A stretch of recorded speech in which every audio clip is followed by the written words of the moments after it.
Hey, it's your pal Palamation. I am here with a talking sock, and we're going to talk about our Nintendo 2021 predictions. And hopes. Yeah, and hopes. I have a few. I call them dream predictions on here. I'll probably save those for last. They're things I definitely don't see happening, but it would absolutely make my day if they did.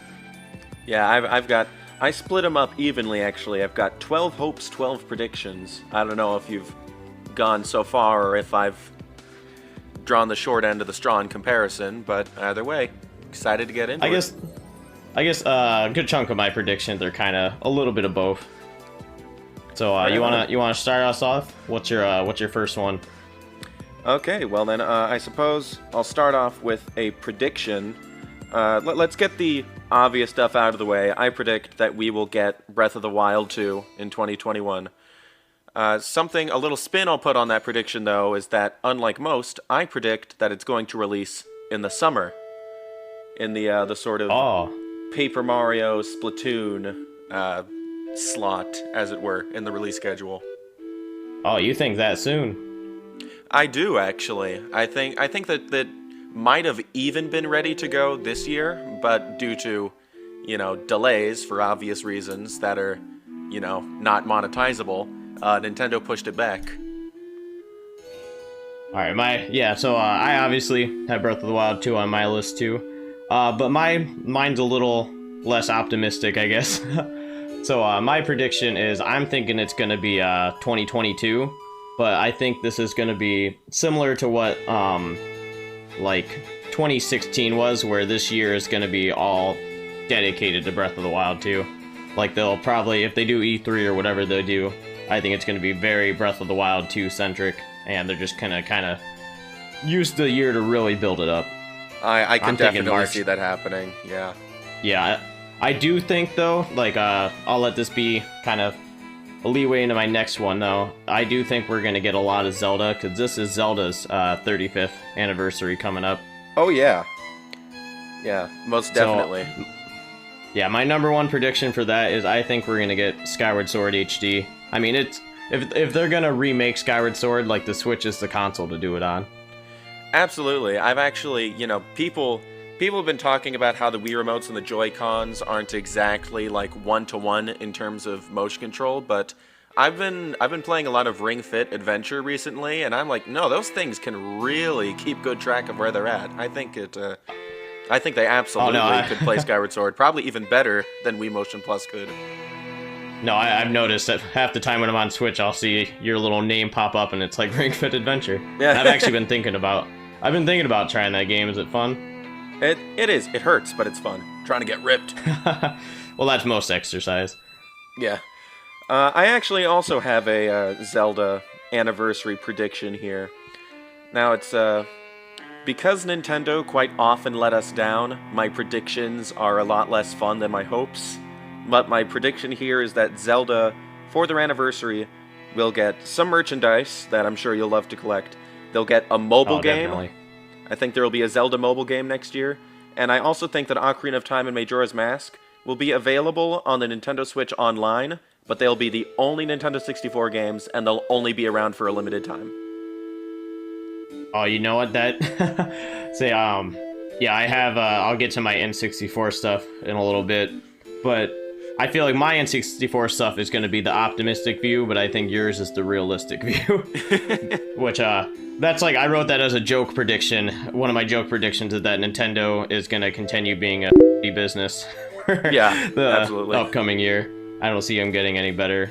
Because the main problem is we're just going to keep buying their crap no matter what. Oh, sure. But, yeah, for mine, I think they're going to re-release. Now, I'll say this is a little optimistic. This is me banking on Nintendo maybe being a little less greedy than usual. And I think we might get a Twilight Princess Wind Waker HD bundle. Okay. Yeah, see, now that... But, still $60, obviously. Yeah. My main thing is I don't know if they would... They might be greedy and make us buy them separate. I'm hopeful they'll just put them together. But seeing as... They already have pretty much the bulk of the work done for it. It seems like an easy cash grab for them. Yeah. Either way, something Zelda-y is going on beyond, whether it's Breath of the Wild 2, whether it's compilations, re-releases, remakes. Either way, I'm sure it's safe to assume that we're getting plenty of Zelda love in 2021. Yeah. Which, yeah, I'll let that transition to my next prediction, which I think we might finally get the N64 Virtual Console, which I know you said you're thinking only the 2 Zelda games, but I'll be a little more hopeful. And I'll say I think we'll not only get a good handful, but I think they'll actually get Banjo-Kazooie as well. Oh, man. If only.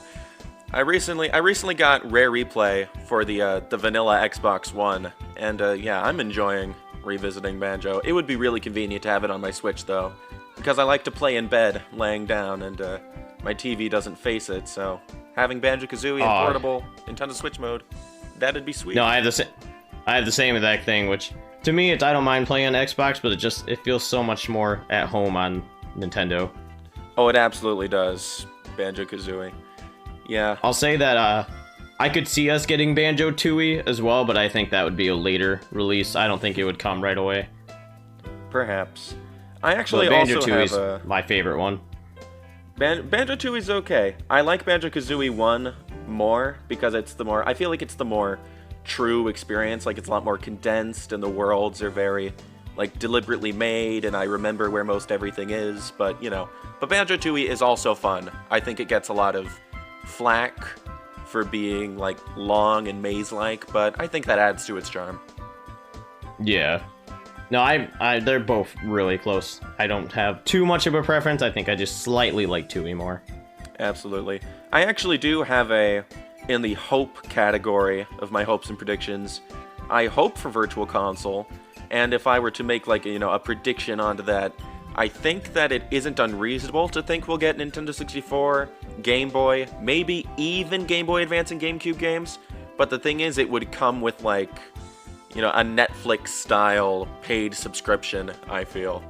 Because Nintendo Switch Online, people buy it solely to play, like, Smash Brothers and Splatoon and stuff, and it's not great, but Nintendo might make dedicated servers to, like, an online library thing, and continue to leave their AAA games in the dust with peer-to-peer internet connections because they're a baffling company that never does anything right. But either way, I think that we might get a big Virtual Console service eventually. Whether or not next year, that might be a little bit hopeful, but I think it'll come down the line. Yeah, I think GameCube games are ones that I'm trying to be, like, more, I guess, realistic on, where I'm not gonna get my heart set on it. Like, I would love GameCube games, and even if they did, like, a subscription thing, I think I would be alright as long as they did, like, the good handful of GameCube games. But I definitely see Game Boy and maybe even Game Boy Advance coming down the line. If not, I just bought a little adapter for my GameCube to stream, so right so on. That's my last resort if I have to do that. Neat. Alright, so I'll go ahead with my next prediction. I think we're gonna get the next big Kirby game. I also have a Kirby prediction. Now, the next big Kirby game, I assume you mean, like, a 3D platformer, right? Yeah, which, so what HAL Laboratory, I don't know if you've seen this interview with them, but what they talked about is that they want the next Kirby game to be kind of reminiscent of Breath of the Wild, where it's like a Kirby game that's gonna reinvent the formula. I'm not that hopeful for them. I think if anything, they'll probably throw some weird gimmick in there and call it reinventing the formula. But as long as it does a little bit more than Star Allies does, I'll be happy, because Star Allies was a little bit too safe for my liking. Yeah, I getcha. I feel ya. I have read that interview with HAL Laboratory, and I've also seen that apparently if you data mine Kirby Fighters 2, there's some leftover code in there that suggests they're working on a 3D Kirby game, which, I think is a natural step for Kirby to have taken, like, 20 years ago. But either way, yeah. My Kirby prediction is actually, because again, predictions, I don't expect much from Nintendo. I think what we'll get is a $60 Kirby party game that has a campaign and a lot of modes, and, like, for what it is, it does its job well, but will not be what people are expecting for, Kirby to move forward with. I don't think I would dislike that all too much. I mean, my fiance, she's insane about Kirby, so I know she would be over the moon, which would mean I would have to play the game, of course. I think that sounds fun. Yeah, I don't know absolutely. I don't know if it would be worth $60 based on just how much work I expect them to put into it. But I'd be all for a game like that. Which Totally. I'll use that to go into my next one, which is I think we're gonna get Super Mario Party 2. Aha. Which this is my hopeful side. I'm hoping that they listen to the criticism for the first Super Mario Party, and they actually give us bigger boards and more than just 4 of them. After I bought the original, I was like, 4 boards, okay, that kind of sucks, but they'll likely update the game, and then they never did. And so yeah. I'm hopeful that just means they went right into making the second one. There's always hoping. I've never been a big Mario Party guy. I think the only ones I've ever played were 3 and 8, which, I enjoyed what I played, but in terms of, like, multiplayer games, I just sort of always went toward gamier games. And with my folks, they like the Jackbox party games, because, like, everyone has a phone. Ooh, I play those a lot. Yeah, they're fun. They're a good time. But they're definitely not the sort of thing you'd expect from Nintendo. And I wouldn't want Mario Party to take that direction anyway.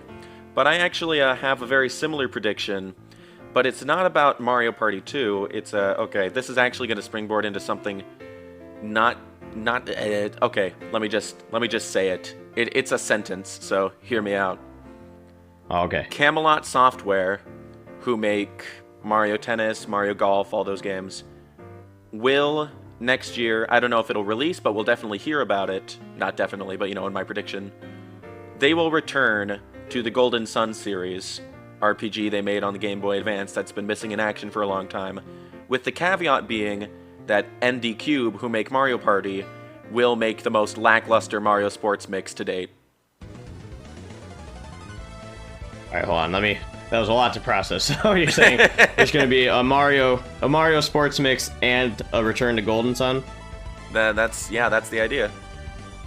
Alright, I'm gonna cross New Golden Sun off my dream predictions real quick. Because I haven't played the third Golden Sun, but I played the first 2, and they're some of my favorite RPGs of all time. Yeah, and so you're if not that missing happened, much I'll be over with, the moon. Dark Dawn. Yeah, that's why I kind of didn't get it. I didn't hear the best things about it. But yeah, I expect at least some kind of Mario sports game, whether it's a sports mix or a new... I don't know if they did golf yet. I stopped paying attention. But I think that's a pretty safe bet. Yeah. So you go ahead. What's your next one? Okay. Here we go. Okay. Here's a prediction. I think that Metroid Prime 4 and Bayonetta 3 will not release next year. I think that's pretty safe. Maybe I could maybe see Bayonetta 3 like making it by a hair, like December. Metroid Prime 4, there's no way. I think we're years away from it. Yeah, absolutely.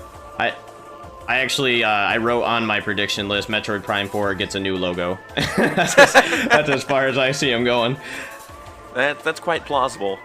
It would be nice if they shared some like concept art or something, anything at all, but On my hopeful, though, I do have Metroid Prime Trilogy. See, there you go. Yeah, we've sort of been... I mean, it seems like a no-brainer, right? Metroid Prime is a continuity-based series. There have been 3 games. They're making a 4th one. I mean, and they made the trilogy for the Wii, and they put it on the Wii U eShop. Like, it feels like, why isn't it here, Yeah, like, it feels like an advertisement that makes them money. Like, why would you not go that direction? I've never played any of the Metroid Primes. I think I played, like, the demo that I got for the GameCube forever ago. So that would even be incentive for me to actually buy it and play it for a change, which I definitely would if they do it. I played Prime 2 multiplayer at friends' houses a lot, but I never, like, played through the campaign of any of them.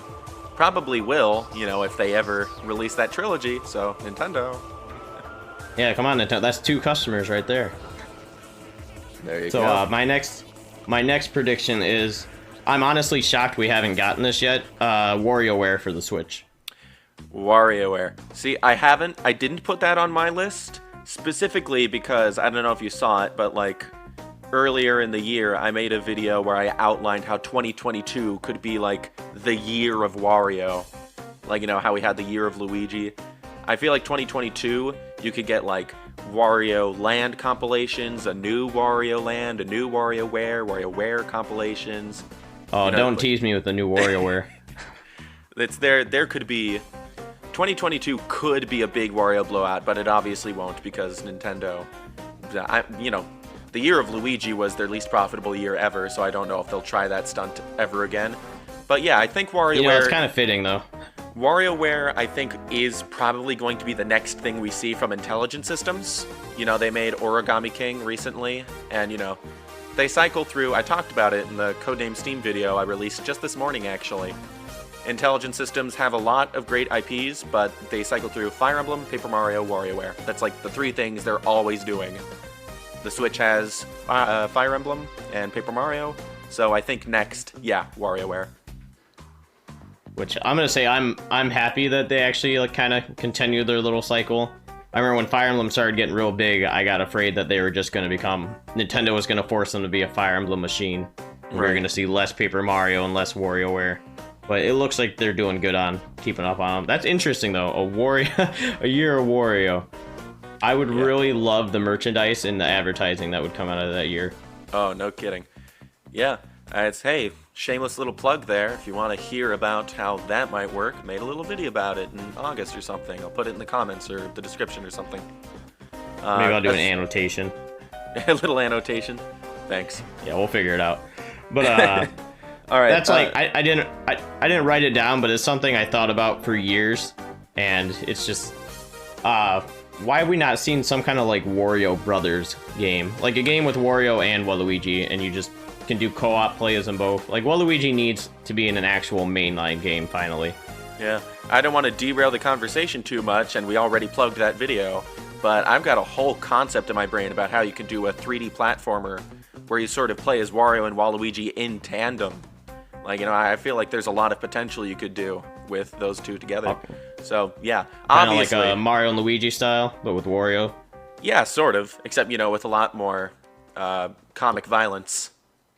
I would be all for that. I mean, I remember the Wario Waluigi cutscenes that were in, like, the GameCube Mario Tennis. Those were my all-time... Yeah. I love those cutscenes. If we just had an entire game of that, I would be all set. Honestly. All right. I'm going to segue into my next prediction here. I predict that we will hear, and we'll probably not spend a lot of time on this, but I predict we'll hear about the ARMS graphic novel. It was revealed in like the tail end of 2017 after the game's release year. It was supposed to come out in 2018, but then it got delayed to 2019, and then 2020 happened, and in February they said, it's in production, we are working on it, it's just been delayed and it's going to be hard. So I think that this year, we will either hear that, it's coming out sometime, or that it's been canceled. Either way, that ARMS graphic novel. I hope for your sake it's still going. I bet you're really looking forward to that. I really, really hope it's not canceled. I love that world. I want to hear more about it. I wrote on my predictions list just for you, something ARMS. Something. Whether there you it's go. ARMS 2, ARMS DLC, just something more to do with ARMS. I mean, I haven't played a ton of it, but I love the character designs. It looks like Splatoon level like potential. So I don't want Nintendo to give it up. I want them to do something more with it. If not more, I think it could get really big. Yeah. It's so my next. Oh yeah, please go ahead. I was gonna say, my next prediction is, it seems like a safe one. I'm expecting more stuff with Square Enix. I mean, Nintendo and Square Enix have been going ham on the Nintendo Switch, and I think we might get the Kingdom Hearts collection. That's eventually. I feel like it has to happen eventually. We're getting PS2 Balan graphics. What's stopping them? Yeah, precisely. The Switch can definitely handle it. Balan Wonderworld is coming out. Have you heard about this? Square Enix's... I don't think I have. The original team, the two, Yuji Naka and whatever the other guy's name is, the guys who designed and created Sonic the Hedgehog and Nights into Dreams, they're making a sort of spiritual successor to Nights into Dreams under Square Enix. And it's a multiplat, and it's coming out in March. And it looks super neat. It's like a 3D platformer with some elements of Nights into Dreams with that really cool, funky, magical art style. with that and, hopefully Kingdom Hearts collection, all sorts of stuff, yeah, I think that Square Enix and Nintendo will continue to have a really strong relationship. Shout out to Sonic Adventure 1 for being the only reason I know about Knights. Yeah, there you go then. Oh, that's another one I have. It's not so much Nintendo. I think this will be a multi-platform thing, but I think we'll get a Sonic Adventure collection. Whether it's Sonic Adventure 1 and 2 or Heroes is thrown in there too. I think that Sega's going to try to go back to that kind of Sonic Adventure formula, and they're going to test the waters with Sonic Adventure 1 and 2. I mean, the iron's definitely hot for that. Crash Bandicoot, Spyro, Medieval, and even 3D All-Stars now. I feel like Sega's... now is the time to act on 3D Sonic nostalgia. Which I've been debating making a video about this, but I've been talking about how I kind of want Sonic to go back to cringe. I think cringe and edginess is where Sonic thrives.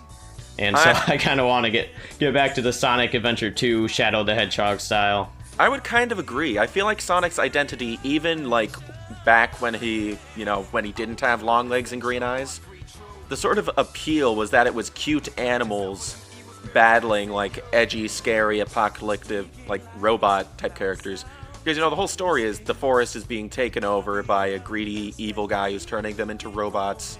There's smog, there's pollution, it's very environmental. I feel like if they go back to that... Dream. Yeah, it's Millennial's dream. It's probably, yeah. Yeah, I feel like that sort of concept works for Sonic, and I don't know why they haven't gone back to it. Yeah, which my thought process, like, obviously this isn't what they're gonna do, but I kind of wish they would just let Sega of America keep making the games. I mean, it seems like they're the ones that tend to make the better Sonic games. I would even argue Sonic Mania is kind of in that territory since it was made by largely American fans. Just somebody at Sonic Team or Sega, somebody needs to come up with a great pitch, get a dedicated team behind it, and make sure that it works on a conceptual level before they pitch it to Sega. Because they will continue to greenlight pretty much any Sonic game, it seems like. Just make sure that before you get into it, you know what the heck you're doing. I can't speak from experience, but I feel like mismanagement is probably the main root cause of a lot of Sonic's shortcomings in recent years. I think a big problem is that they listen to the fans too much. Like, they'll listen to the large vocal majority of fans, which is why, like, after Sonic Heroes, we stopped getting Sonic games that let you play as the other characters, because there was, like, a small little outcry of fans that didn't want to play as them anymore. I largely disagree with that. I want to play as Tails and Knuckles and all of them in, like, the mainline Sonic games again. And I like their little different missions that aren't just speed-based missions.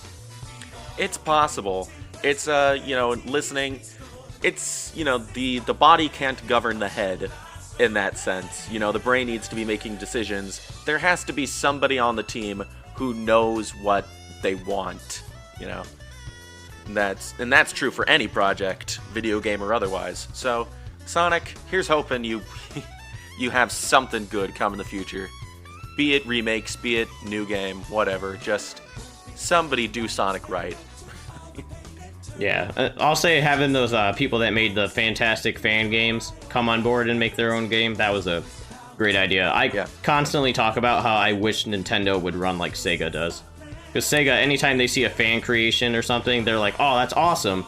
And they'll hire the people who did it to make it. They hired like the #1 Sonic fan artist to do official art. And I wish Nintendo would do stuff like that. Me too. I actually put that in my hopes thing here, is that I hope that Nintendo has better communication and fan treatment going on in the future, but, that's a pipe dream, I suppose. And it's not very specific, so not much to talk about, I guess. Yeah, I'm not too hopeful on it, but I guess time will tell. So my next prediction is I think we're gonna get a new Pokemon. They seem to like to do it almost yearly. And I'm just gonna say it'll be Diamond and Pearl remakes. That seems like the safest bet. I don't think they're ready to move on to a new generation just yet. It's funny, that knocks out one thing on my hopeful and one thing on my realistic predictions list.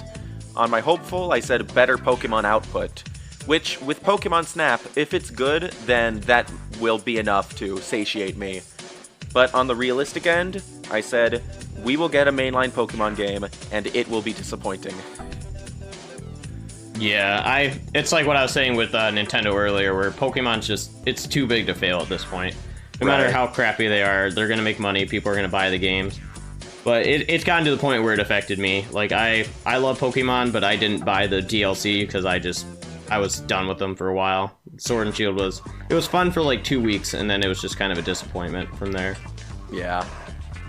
It's Pokemon, like Sonic, could really use some better direction and some, passion.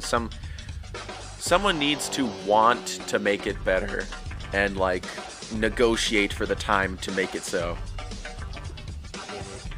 I know that with Pokemon in particular, that'll be tough because it's a multimedia thing, and the game release has to coincide with new cards and toys and a season of a TV show and all that, but if that means that the Pokemon Juggernaut has to take a brief hiatus so that, the content, all of it, can improve for the better in, like, a year or two to come, I say, I'd think that's worth it, but I'm sure that the powers that be would disagree. Well, I'll say I talk about this a little bit in the video I did for like top 5 Nintendo games I want. But I would be even fine if they continue doing the mainline games like they did, but then they actually had a separate team take years to make like a new, like, big open world kind of like Pokemon Coliseum sequel. Ooh, that'd be neat. Like that. Yeah, that would satiate me, because then I would still get my big, like, I honestly, part of me even prefers a game like that over a mainline Pokemon, so I would be fine with kind of a crappier mainline game if I actually got a big, hugely developed Pokemon game with it. Absolutely. I would have to agree with you. Alright. But I'll say... Oh, sorry. Yeah. One more thing. I'll say for Diamond and Pearl remakes, if they do that, I at least hope they put all the Pokemon in. I mean... Obviously, with the DLC, they have all the models and animations basically in there at this point. So I don't think they have the excuse of not having enough time to make them all. Right, yeah. You'd think, hopefully, the outcry, or I don't know if it's really put a dent in their success or whatever, but I feel like the outcry for the national decks being cut, and, with how dissatisfied people are with the situation with Pokemon Bank, I feel like they kind of need... Or could really benefit in the long term from doing some cleanup with how they treat Pokemon Legacy. Yeah, or you know what? Gonna throw another random thing out there. It's something I don't think they would ever do, but I would love it if there was just some kind of like giant Switch collection that was just all the old, like, maybe up to like Pokemon Platinum and such, like all those games. From Gen 1 to that gen, just on one game. I've had a similar thought process. I have for me, yeah, because for me, the sprite-based games will always be better. I don't know if it's nostalgia or if I think it just fits Pokemon better, but I'll always prefer the sprite-based over the 3D games. Like, I'll still play Emerald and, like, Ruby and Sapphire over Omega Ruby and Sapphire. There's nothing really wrong with those games, it's just... Pokemon works better with sprites. I agree wholeheartedly. Okay. Alright, so I'll let you, what you got next? I think that we will get NES Remix 3.